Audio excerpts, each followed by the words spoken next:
예수님을 3번이나 부인했던 베드로, 그런 베드로에게 예수님은 질문하십니다. 베드로는 3번 모두 그렇다고 대답했고, 그러자 예수님은 당신의 양을 먹일 것을, 칠 것을, 그리고 다시 한번 먹일 것을 명령하십니다.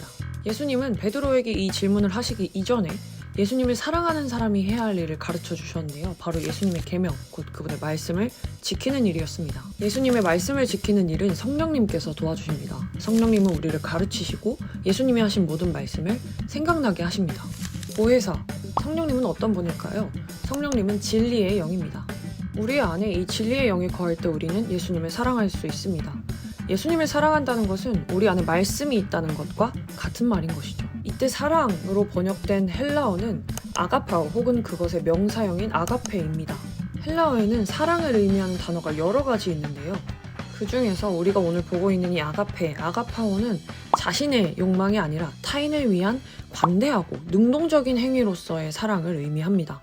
흩어진 이스라엘 백성이 오랜 식민 정책 아래 히브리어로 성경을 더 이상 읽기가 어려워지자 이집트, 애굽의 프톨레미 2세가 히브리 장로 72인을 시켜 히브리어 성경을 헬라어로 번역하게 한 일이 있었는데요. 이 번역본들을 70인역이라고 합니다. 70인역은 당시 디아스포라 유대인들에게 큰 영향을 미쳤을 뿐만 아니라 히브리인이 생각하는 히브리어와 가장 유사한 개념의 헬라어, 곧 역어를 파악할 수 있는 중요한 자료가 되기도 합니다. 이러한 70인역에서 아가페 혹은 아가파오로 번역된 히브리어는 아하브입니다.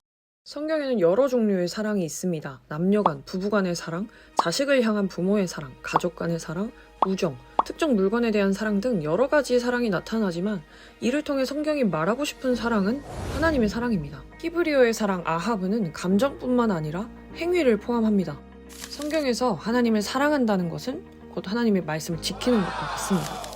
그래서 랍비셨던 예수님도 이렇게 말씀하신 것이죠. 너희가 나를 사랑하면 나의 계명을 지키리라. 그렇다면 우리가 지켜야 할 예수님의 계명은 무엇일까요?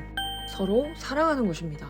예수님은 특별히 내가 너희를 사랑한 것 같이, 그러니까 예수님께서 가르쳐 주시고 그 삶으로 보여주신 대로 서로를 사랑하라고 말씀하신 것입니다. 우리가 아주 자주 들어왔던 이 말씀, 예수님께서 구약의 말씀을 인용하신 것입니다. 하나님께서 예수님을 통해 우리에게 가르쳐 주신 사랑은 무엇일까요?